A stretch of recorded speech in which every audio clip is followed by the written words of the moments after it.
ইসরায়েলের প্রধানমন্ত্রী Benjamin Netanyahu খাদ্যে বিষক্রিয়ায় আক্রান্ত হয়েছেন। এখন তিনি সুস্থ হয়ে উঠছেন। এমন অবস্থায় তিনি আগামী ৩ দিন বাড়িতে বসে দাপ্তরিক কাজ চালিয়ে যাবেন বলে তার কার্যালয় জানিয়েছে। নেতানিয়াহুর কার্যালয় এক বিবৃতিতে জানিয়েছে, ৫ বছর বয়সী নেতানিয়াহু গত রাতে অসুস্থ হয়ে পড়েন। তার পানিশূন্যতা ও অন্ত্রে প্রদাহ ধরা পড়ে। তিনি স্যালাইন নিচ্ছেন। বিবৃতিতে বলা হয়, চিকিৎসকদের পরামর্শ অনুযায়ী প্রধানমন্ত্রী আগামী ৩ দিন বাড়িতে বিশ্রাম নেবেন এবং সেখান থেকেই রাষ্ট্রীয় দায়িত্ব সামলাবেন। ইসরায়েলের প্রধানমন্ত্রীর দেহে ২০২৩ সালে একটি পেসমেকার বসানো হয়েছিল। গত বছরের ডিসেম্বরে তার মূত্রনালীতে সংক্রমণ ধরা পড়লে তার প্রোস্টেট অপসারণ করা হয়।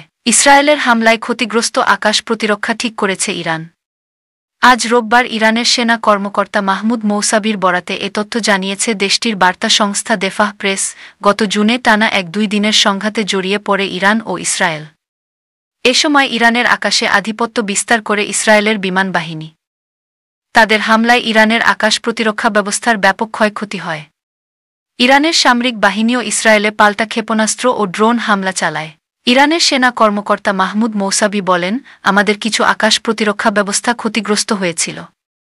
এটা গোপন করার মতো কিছু নয়। তবে আমাদের সহকর্মীরা দেশীয় সম্পদ ব্যবহার করে সেগুলো আবার প্রতিস্থাপন করেছেন। এই আকাশ প্রতিরক্ষাগুলো এমন জায়গায় স্থাপন করা ছিল যাতে আমাদের আকাশ নিরাপদ থাকে।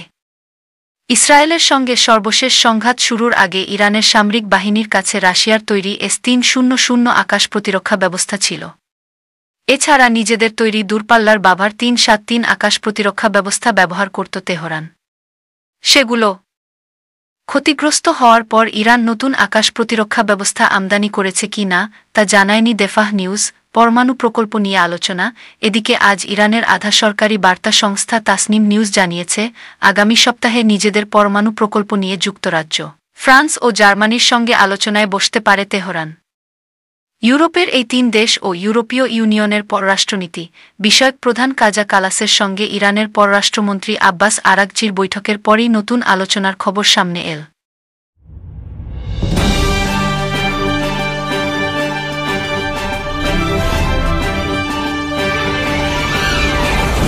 ক্ষতিগ্রস্ত হওয়ার পর ইরান নতুন আকাশ প্রতিরক্ষা ব্যবস্থা আমদানি করেছে কি না তা জানায়নি দেফাহ নিউজ। পরমাণু প্রকল্প নিয়ে আলোচনা। এদিকে আজ ইরানের আধা সরকারি বার্তা সংস্থা তাসনিম নিউজ জানিয়েছে, আগামী সপ্তাহে নিজেদের পরমাণু প্রকল্প নিয়ে যুক্তরাজ্য, ফ্রান্স ও জার্মানির সঙ্গে আলোচনায় বসতে পারে তেহরান। ইউরোপের এই ৩ দেশ ও ইউরোপীয় ইউনিয়নের পররাষ্ট্রনীতি বিষয়ক প্রধান কাজা কালাসের সঙ্গে ইরানের পররাষ্ট্রমন্ত্রী আব্বাস আরাগচির বৈঠকের পরই নতুন আলোচনার খবর সামনে এল।